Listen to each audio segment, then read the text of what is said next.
Good morning.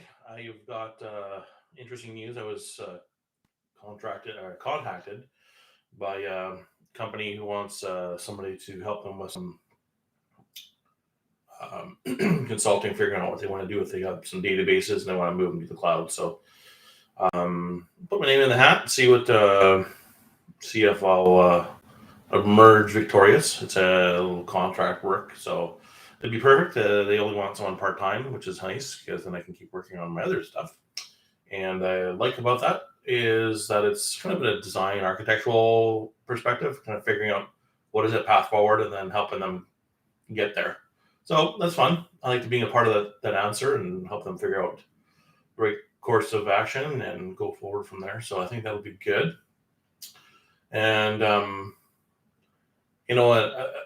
was just thinking about it as well. Last night I was working a little bit late on some development and testing, and I was thinking, it's I talked in prior videos about this 1585 rule where you want to get to something.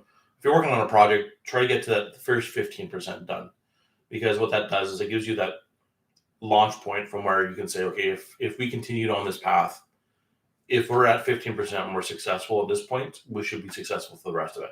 Because what you've done is you've created success patterns. You've created a strategy that's going to get you towards that goal. So if you've got a vision, you got your goal, you got your measurement along the way, you know where you're at, you're at 15%, you can say, okay, now I'm at 15%.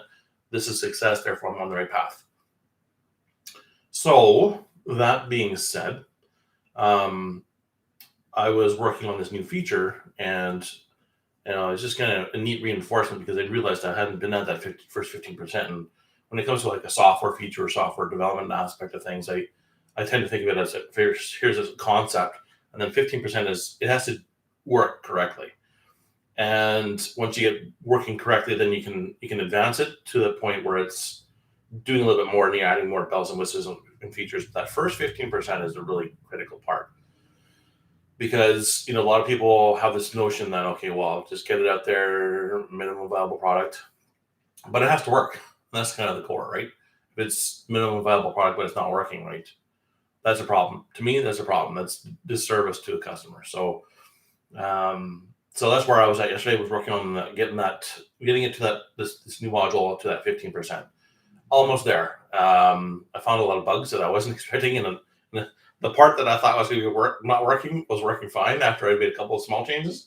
And then I found this a really problematic issue in the core of it. So I'm like, oh, I wasn't expecting this. So it threw me for a bit of a loop yesterday.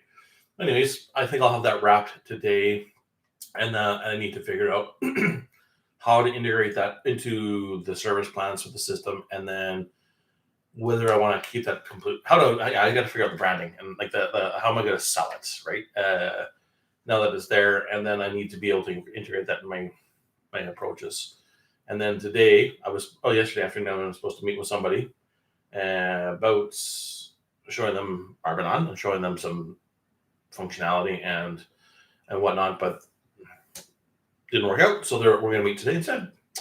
So that should be very interesting, and that's my day. So I'm going to continue on with this ASIN Watcher, I'm calling it, new module, new functionality to check changes in your ASIN descriptions, titles, product categories, all sorts of goodies. So yeah, rock and roll.